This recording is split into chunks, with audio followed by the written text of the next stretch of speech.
Hi everybody, I'm out here this morning to tell a story that I haven't shared much in the past. So it was 8 years ago today, in fact, that I was sitting here in my backyard like I do in the summer in the morning, doing what I always do, having some coffee, praying, reading the scriptures. But this day I didn't really have much to say to God. I was just kind of sitting here broken because of so many things that had happened in a short period of time. My mother, father, and mother-in-law had all passed away. My brother was deathly sick. My auntie, who I cared for together with my cousin, had fallen and broken her hip. We were trying to care for her. And then I had gotten news that my lifelong friend Sharon had cancer and probably wasn't going to make it. And in fact, she did pass away 2 months later. So this morning I was just sitting here before the Lord in silence. I wasn't angry. I was just sad.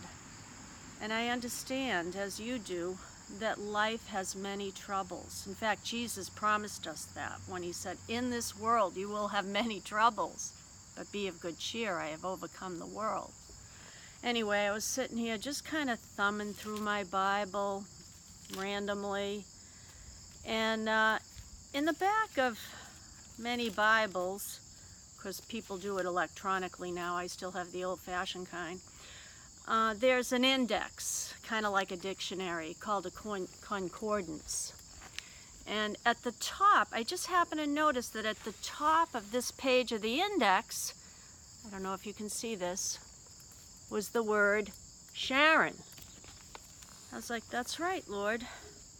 Sharon is in the Bible. In fact, I dated it.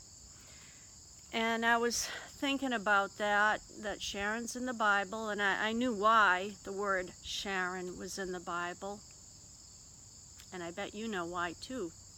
It has to do with a flower called the Rose of Sharon. And Jesus is likened to the rose, the sweet rose of Sharon. So at that moment, as I'm thinking about this and noticing Sharon is in the index of my Bible, I looked up towards the field and my flower display. And mind you, we had a plant that someone from work had given me like 7 or 8 years prior. It was just this big at the time. In fact, I had to be careful that it didn't get mowed down because it was so small and insignificant. But that day I happened to look over to that plant and noticed there was a cotton ball on it at that moment. And I got up. Now the plant had never flowered, but I got up, walked across the yard to check out this cotton ball on my plant, and noticed, what? Wait a minute, that's a flower. That's not a cotton ball, that's a flower. And by the way, now you can see there are many flowers on this plant because it's 8 years later. But at the time, there was only this one little cotton ball.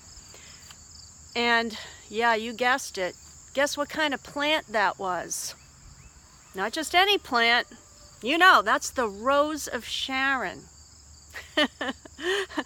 So, you know, it's almost like I didn't fully appreciate the miracle of it at the time, as much as I do now. But at that moment where I was grieving the illness of my friend Sharon, the Lord showed me that she's in the Bible and chose that very second to have a flower appear on my Rose of Sharon that had never been there in the years I had that plant.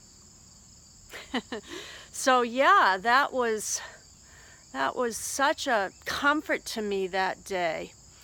My problems didn't go away. Like I said, I did still have to say goodbye to my friend Sharon a couple months later. But there is a verse in the scripture that says, "He is near to the brokenhearted and saves those who are crushed in spirit." And that was my condition that day. I was brokenhearted. I was crushed in spirit. But the Lord revealed to me that he was in fact near, because we don't always feel him near, as you know, even though he is. But that day, that was his way of saying to me, I am near. in this season of brokenheartedness and sorrow.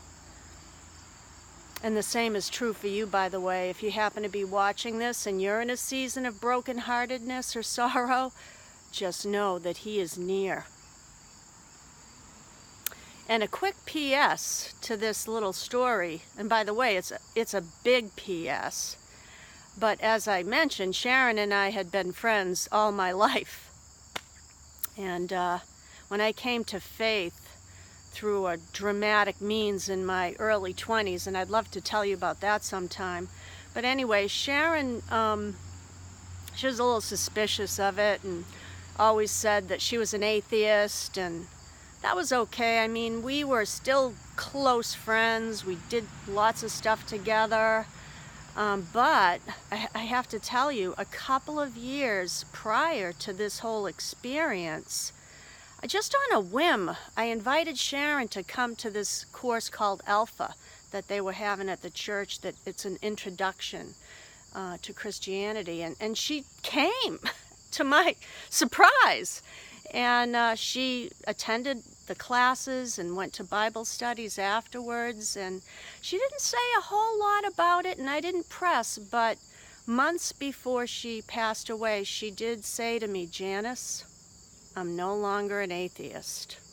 So I take great comfort in that, knowing that Sharon and I will see each other again in eternity, and that even now she is no longer suffering and she's rejoicing with Jesus.